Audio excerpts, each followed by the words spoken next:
The inauguration was beautiful, and we're going to get into that. But, there was one breakout star of the inauguration. There's always a breakout star, right? And everyone knows who I'm talking about. They came out.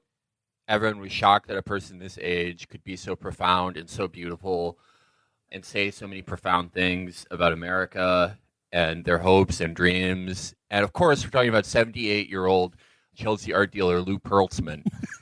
And...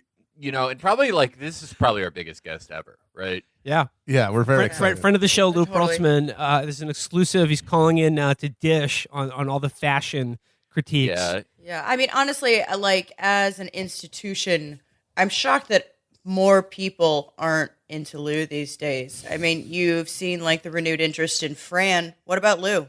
Well, Lou is, according to recent polling, 85% of Americans admire Lou Perltzman. He's the most admired man in America. I have to go into the other room. I have an anti-material rifle that I'm cleaning for a project I'm doing later. But yeah, I don't want to blow it in front of Lou, so you guys have fun. All right. So, okay. So yeah, this is fashion critic and all around New York City gadabout. Lou Perltzman here to talk to us about some of the looks being served at inauguration weekend, about some of these frumps and frows out there. So, Lou, what did you think of the fashion? Well, can't talk about the fashion without the people who are wearing it. I mean, you got Doug Emhoff. He's proud to be on the sidelines, but we already knew that when he blew Gwen Stefani's CAA deal, didn't we? Oh, no. Lou. Okay, what about Doug Emhoff's stepdaughter, Emma Emhoff? I mean, people a lot of noise about her. Oh, sweetheart, Doug's kids. Yeah, they'll tell me they're queer, then tell me they can't come to the Greenwich place because of a rehearsal to a rehearsal dinner. Honey, I knew Rock Hudson, and he was more straightforward. What about Michelle Obama and Kamala Harris? There's a lot of sort of single colors I was seeing out there. Oh, boy. Well,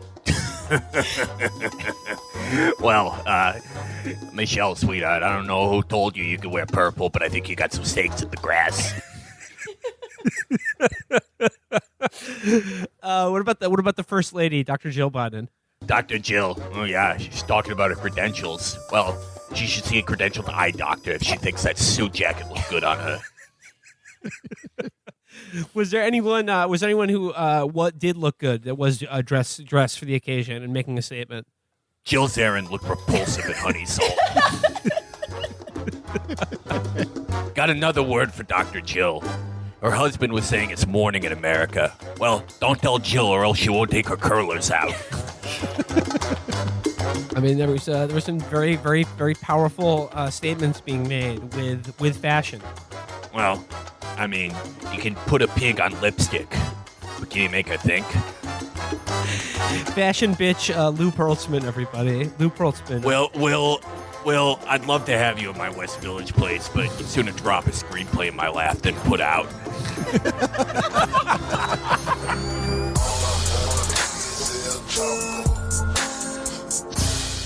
Hey guys, how did it go with Lou? Oh, Lou's great. Lou was great. Classy, Yeah, I as love him. always. Just a class act, Lou. I love him. He's like, there's a reason that people admire him so much. Like he's like we talk a lot about restoring the nation's soul and dignity, and he's really actually the only guy who's ever done that. Right. Well, I mean, if that's the case, then it was that's who was dressing everyone for this inauguration event. Because I had to see so many fucking things about how fucking stunning and resplendent everyone looked, and I was like, really? This shit just looks like pretty boring, just pretty paint by numbers, standard bullshit to me. But hey, I'm not a fashion expert. But I mean, that really was the tone for the entire inauguration. I mean, I did watch it, which was a mistake, I guess. Well, I mean, I guess I'm glad I did it for work purposes. But if anyone's listening to this episode right now to own me, well, then keep listening, because that inauguration did roll 1d20 psychic damage to me. For some reason, I feel like I was mostly immune to the brain poison that the Trump years caused so many people. But now that we're in the Biden years, I think it's flipped, and I feel like that I've not built up enough of a membrane to like our psychic defenses for like the beams, the radiation coming off of it is polluting my vibes in a very bad way. It's because because every time you see this like absurd spectacle, you have to also have the entire media that is observing it for you tell you that it's actually amazingly inspiring and wonderful. Yeah, like I think these that's people it. leading this fucking senile senior. It was a bunch of senior citizens in masks surrounded by 20,000 National Guards people and 12-foot tall fucking steel walls during a pandemic. And you had every network just talking about how this is a turn to sane government and a return to American values. And how does that not just make you just sickly nauseous knowing that, there's no institution that is not committed to trying to convince you that, no, the emperor not only is wearing clothes, his brain works. It was, I just found the whole spectacle just exceedingly grim. And it was like, the speech itself, the look of everything sucked so bad. I mean, I understand they all have to wear masks and stuff, but it really, it takes away from a lot of the glamour and majesty of the event. I mean, I understand why they did it, but Well, it's also fucking politics. I mean, like the whole whatever, showbiz for ugly people thing is one thing, but it's like I don't want that out of politics. And there's something really depressing about like they always go back and forth about like this person looks amazing. I want Michelle Obama to use her beautiful arms to punch me in the fucking uterus and then they vacillate and they're like, you know what? She's a professional. Maybe don't talk about the way she looks. yeah. Because they can't decide which like is the position for this sort of thing. And like for me, I love bitchy fashion glamour shit, but I'm not gonna go to fucking DC for that. For Christ's sake, that was the best part about Kellyanne Conway is that like you just heard like the voice of Joan Rivers being like, finally something interesting and awful to make fun of. Usually it's just fucking boring. Very boring. And then Joe Biden's speech itself, like I only remember one actual line from it, and it was like when he said that and now is the time to end this uncivil war, and like that. And everyone just popped. The pussies were popping at that shit. That snapped. Got him. That absolutely Got him. snapped, in my opinion. See, I saw like 2 clips of this thing in the chat, and they're like, yeah, it's and I was just like, you know what? The brief moments that I saw of this, I'm going to preserve my mental health. I'm not going to, end up with the hangover, the psychic hangover that Will has today. And, I guess we'll get some live reacts from me, but I avoided it just based entirely on like these little like screenshots and clips that I saw that were just so like miserable and depressing and like so much false cheer. It was like the first fucking holiday after a parent's divorce. Yeah, and I think, Matt, I think you capture exactly like why it is so psychically damaging is because like it would be one thing if we're watching this idiotic spectacle like the last 4 years every time Trump opened his mouth, you could just enjoy it because when he says things like America's the most tremendous country of all time and will continue to get even more better as the years go, it's just like you could enjoy it like because you felt like everyone was watching the same show, but then like with and this you Biden had all those. And then with all the crowd's like, oh my God, oh, this is terrible. Or like trying to suppress, like, okay, well, that was something. It's going to be like Mad Men when Mad Men was a social phenomenon. And like half the people watching it were like, wow, this was a really disturbing, era of like quiet disaffection. And this industry like runs off of, the alienation of so many people and like, the post-war bubble of the American middle-class consumer. And then the other half were like, I love Peggy's fucking dress. Like, that's what this next administration is. Yeah, they all missed the point, which was that Don was cool. Yeah. He's a cool guy, did cool like things with his friends. The weirdest thing with the Biden phenomenon, I mean, this is also true of the Trump phenomenon. Like, when he would get up there and talk about hairspray for like 6 hours and people would be like, wow, he's the most, I'm finally proud of this country. I didn't let my sons watch TV because Obama was so gay. And now there's a real man in there. And it's the same thing, really, actually, in my opinion, with Biden, because he'll get up there and just be like, someone said he sounds like the priest of a dying religion.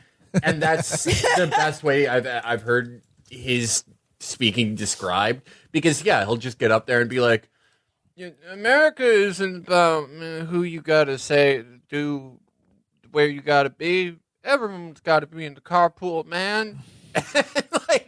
like most people just don't give a shit, or like that was the worst speech I've ever seen in my life.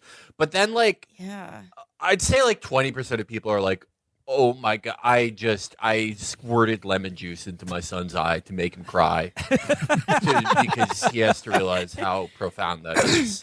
What Joe Biden the priest of a dying religion is. First of all, I wish I had thought of that. Like, second of all, it's also perfect because it's like when you listen to him talk, you're like, oh, it's been a while since he took a peek at the Holy Scrolls, and he's kind of phoning it in these days. So not only is like the religion itself no longer relevant to most people in America, save for a few like psycho-liberal zealots. Like, he doesn't really remember it very well. Like, he doesn't know the script. He's not memorized the tablets, what was carved upon the holy tablets or the gold. You're right. Let's stop dancing around it. What we're all saying is that he is an Episcopal bishop. And also, like, I mean, Sleepy Joe, he's speechwriters. They don't have Neil Kinnock to steal from anymore. So I feel like this speech he was stealing from Axl Rose's song "Civil War." You know, when Guns N' Roses decided to get political, they were like, he was like, look at that, look at the hate we're breeding, man. Look at the fear we're feeding. What's so civil about war? What's so civil about war, man? How come when you're at a segregated swimming pool, they don't make them put on their swimming caps? Why don't you park in a segregated driveway? It was just about one of the most singularly uninspiring things I've ever seen. And then watching it on CNN was like that's what did the psychic damage to me. Like if it had just been C-SPAN or something, and I didn't have to like cut back to like Jake Tapper being like, I mean, he was saying shit like the symbolism of this like citadel of democracy that only a week ago violated by terrorists now being upheld to like uphold our democracy rather than tear it down. And you know what, like, I'm sorry to do this, but like the most crystal clear example of like this gulf between like the way people reacted to it and me watching it was the poetry recital. And like if I had to see that and then they were just like that was a good poem, young artist, 22 years old from Los Angeles, fair enough. But man, because it's not going to be good. It's a poem. Yeah, exactly. Well, I mean, it reminds me of what my mom says about plays, where she's like, I have to see them once a year to remember if they're still bad. Yeah, like every 4 years, there's the poem after the inaugural, and you go, yeah, that's right, this sucks. But yes, as Will said, then you had to have 500 million people tell you that it was the greatest thing that they'd ever seen. Yeah. Okay, and then it's like, okay, you're all in this together.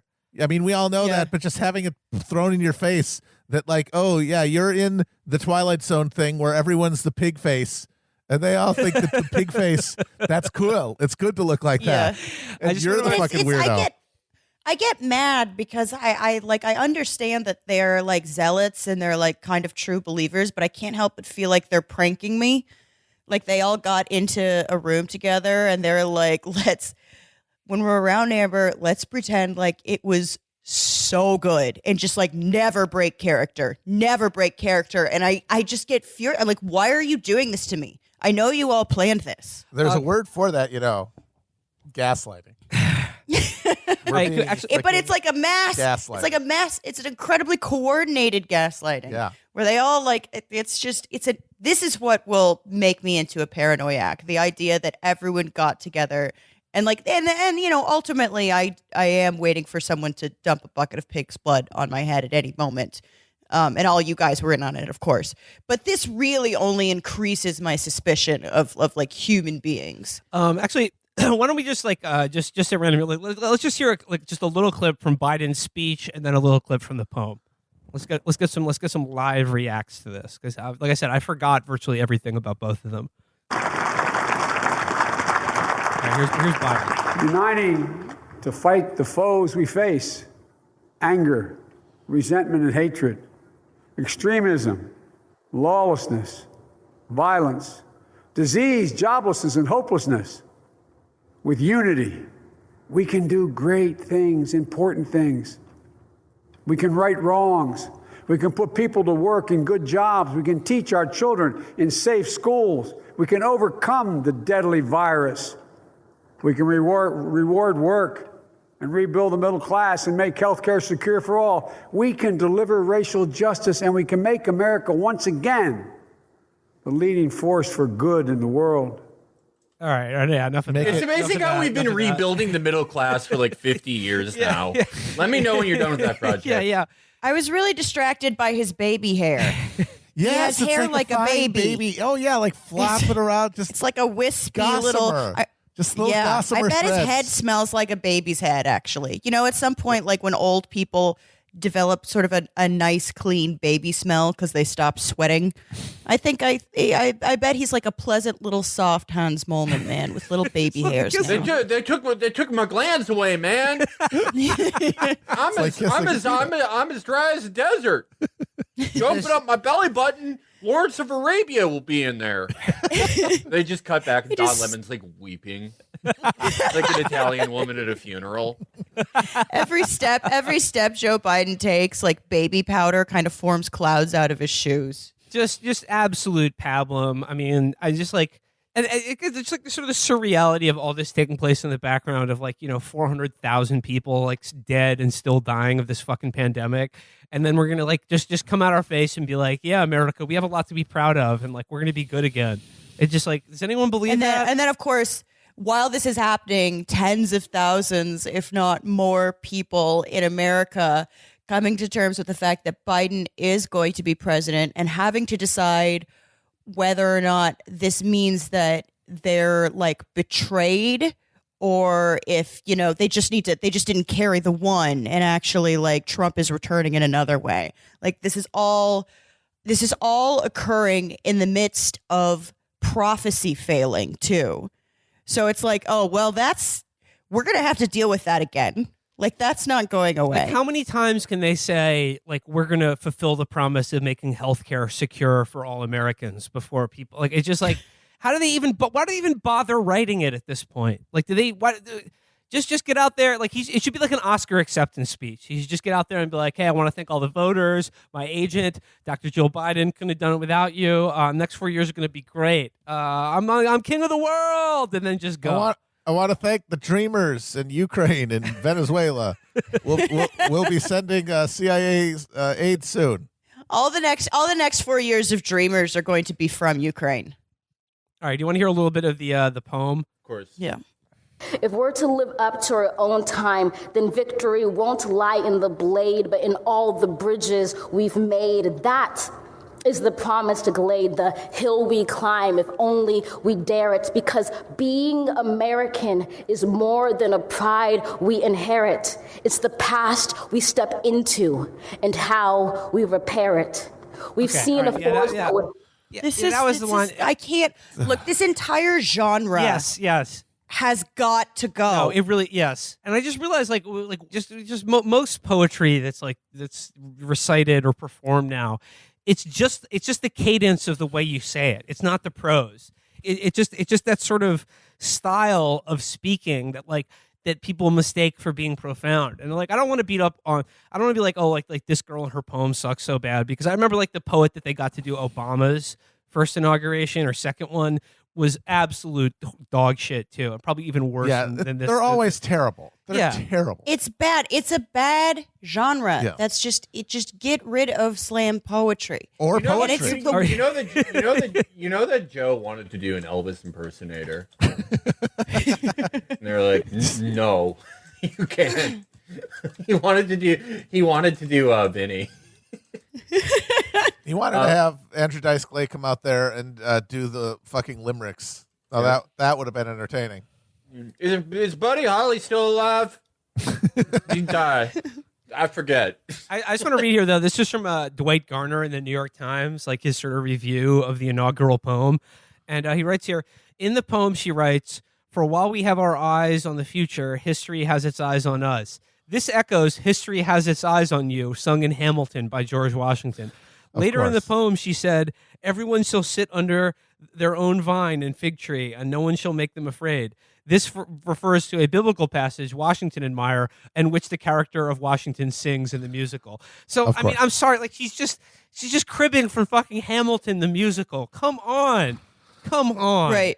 Also, what a weird thing to be like. She's making a biblical reference, about the fig tree thing, was about like friendship and you won't be harmed and stuff. And they're like, but more importantly is Hamilton. Like it's like clearly this person is not, writing, I have considered the lilies of the valley or whatever. They're going through the bad culture that references the original text. The original text is completely removed from it. It is now, the Bible itself is now a floating signifier as represented by Hamilton. And, we'll get into the celebratory events of the evening of last night because, man, oh, man, was there a lot of Lin-Manuel Miranda and that shit. But what I realized, though, is like both in the performances that we'll get to later and these poetry recitals, it's like everyone's doing new material. Like, why can't we just read a poem that's like a classic? Like play the hits, like something that everyone knows that's good. One by Metallica. I would say poetry is not bad, but we've written all the good poems already. Yeah, there are only so many things that rhyme with each other. Well, I'm not saying it has to even rhyme. I mean, it could be free verse poetry, but just that's meant to be read, not recited. Maybe just no more recitation. Yeah. I don't know, man. It was just the overwhelmingly fawning reaction to both Biden's speech and the poetry recital that was just like, it felt so false. Do these fucking Philistines could they possibly be serious about this? I mean, I understand not booing or whatever, but it's like being at your child's shitty school tap dance recital or whatever. You sit there and you're like, okay, honey, good job. You don't fucking like weep as if you have like Jerusalem syndrome. I do. Like when I watch my kids, who I informally adopted, do Peter Pan, I just start crying. It takes a strong man to cry, so I do it all the time. There's two reasons that they're doing this. Like, one is I think they genuinely are feeling a sense of deep relief because the spectacle of Trump in the White House for 4 years was horrifying to them and traumatic to them, not for anything he did, but just because of the visuals of it, because they had invested these things with meaning and they were being just destroyed. And, it's the same horror as, Judge Smales when Rodney Dangerfield shows up at Bushwood, but it's an authentic horror. And then the other thing that I think that they're even more self-conscious of is, okay, we've got it. We got rid of the Trump. Now we got to make sure that he's banished forever. And the way to do that is to tell these fucking hogs watching this that this is good, that this is transcendent, that this is some sort of emotionally powerful moment. Because if they don't, they might go back. They might backslide and vote for a guy like that again. And we can't have that. Because our job is to manufacture a emotional investment in the symbols of American government. And the fact that this is a regular inaugural in a way that the Trump one wasn't, it has to be emphasized. And we have to perform emotionality in order to hope that the hogs will see it and do it themselves. Yeah, well, they also, I think, have been jealous of, the ecstatic response to Trump. Yeah, that all those people have had. Sure. So they're trying to sort of like fake it, but they can't quite speak in tongues. And it's like clearly a little put on. It's clearly them trying to work themselves up. But it's like, no, you can't. The thing about Trump is that he was something new and something weird and something deranged. So it was much easier to project the idea of a new America, of a new regime on. Well, Biden is literally promising going back to XYZ, and you can't have an ecstatic fucking service around like, yeah, remember that thing from, however, like 4 years ago when everything was like not very good, but we liked the guy. Well, Biden, I think Trump in the first place was an ecstatic reaction to Obama. Like, the primary criticism around Obama when he first popped up was that he was a celebrity, which, turns out is exactly what Obama wanted people to, what Obama wanted to be. But it was hard for Republicans because it was like, oh, we don't have anyone that inspires anything like that. So they got an actual celebrity. And he's not like a particularly good or likable celebrity from the arena of celebrity, but just everyone in politics is so shitty that like just one actual celebrity is much more powerful than even like a superstar politician like John McCain. This is a reaction to a reaction. They elevated the arms race of politics as celebrity. Well, here's an anti-celebrity. Here's like an old man who doesn't know where he is. And Yes. his main unifying principle is that he, like his family died. He's nice. Even though he's like a fucking piece of shit as a guy. So, I mean, I don't know. Maybe the Republican response is to like go deeper into anti-celebrity to give us like, I don't know, like is Robert Bork still alive? Yeah, I mean, I think at this point too, you're still going to have like, you know, a good portion of like kind of rabid, like Q-pilled people who believe that like Trump was the only non-pedophile celebrity. So like now I don't think they can repeat it. Well, Amber, Now I think in order to like whoever like those people sort of elevate is going to have to be like the most anti-celebrity. well, I mean, it's a little tricky though, because for those people, the dividing line between is a celebrity a pedophile cannibal or not is do they support Trump? Right. So like that, Right. that's why like, Right, like but that's why there's no one John left. Voight, like one of the fucking most like unspeakable human beings Oh in my God. human history, is like he's good. He's good because he likes Monkey Trump. You know, blood. like he's vetted because he's a pro-Trump celebrity. But as long as we're like, to circle back around to fashion and celebrity and things, I mean, the terms of like the real star of this inauguration, at least as far as memes go, was our boy Bernard Sanders. And like Yeah. the Oh, God. overwhelming, It was a bomb. It was a the bomb. overwhelming like memification of Bernie sitting there with his fucking little mittens and the one jacket that he wears everywhere and the face mask just sitting there like that. It was just obviously like yes, it was a bomb. People needed it, but it was obviously a psychic reaction to the fact that, like, at least as far as Twitter goes, I mean, like, this is the guy who should have fucking been president. Obviously, Yeah. fucking obviously. Fuck That's what this stupid bullshit. It's the I hate all of this. I hate all of you people. He- this is fucking ridiculous. he- I will show up, but I do not have to like it. He's the one guy everyone actually fucking wanted, even if they didn't. You know, they did Yeah. down inside. They wanted a leader like Bernie. But however, there was one interesting sort of like, I don't know, newsy item to come out of this inauguration that I wanted to talk about, and it comes courtesy of former President George W. Bush. Because man, oh man, like I feel like I haven't heard him speak or like seen him in public recently, and for like over 10 years now. But this comes courtesy of the New York Post. It says here, former President George W. Bush called House Majority Whip James Clyburn, quote, the savior for his endorsement of Joe Biden in last year's presidential primary, the Democratic lawmaker revealed. Speaking to reporters during a press call Wednesday after the swearing in of the 46th Commander-in-Chief, Clyburn revealed Bush made the comments to him directly that morning as they awaited the start of the inauguration. George Bush said to me today, he said, you know, you're the savior. If you had not nominated Joe Biden, we would not have been having this transfer of power today.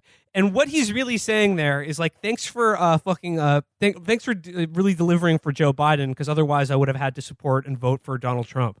Like that's what George W. Bush is saying. And I love that he fucking he's bragging just about said that it. shit. He just said They're just sickos. They're out there bragging about it.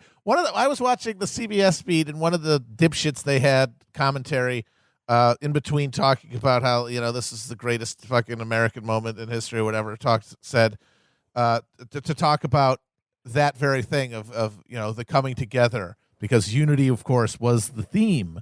It was like a fucking prom. The theme was unity. And he said, you know, politics is like wrestling. We go out there and they fight, but at the end of the day, you know, we get together. And it's like, yes, policy is like wrestling in that it's fucking fake. You can't just say that. You can't just say that out loud. But I guess you can now. I guess that's the. Yeah, you I mean, can't because in a world- Trump's in a world- gone, because they in a- banished the bad man. And like, but in a world now where unambiguously George W. Bush is a more popular figure among Democratic voters than Republican ones, you absolutely can say shit like that, and people don't hear it and don't like think like, hey, that's weird. What does that actually imply? They think Yeah, that's why did good. George W. Bush? Why was he rooting for Joe Biden? I mean, he's the bad guy. It's weird. No, not only like does not cause a psychic break. It's something to be celebrated because it means that Joe Biden is that good of a guy and that good of a He's politician. so great that even George W. Bush was like, damn, he's just so good at politics. The guy who's losing his teeth into his fucking water glass, he's the man of the moment that we all need to come together to support. Well, Clyburn also very famously said Bernie Sanders didn't ask for my endorsement, which was sort of reported in headlines as like Bernie never asked. Like it could have been his. Yeah. If he like courted or whatever. The single biggest receiver of pharmaceutical donations in Congress was on the fucking fence Right. about supporting Bernie. Those were the headlines. It's like Bernie never asked for my support, said Clyburn. Like as if like all you had to do was ask.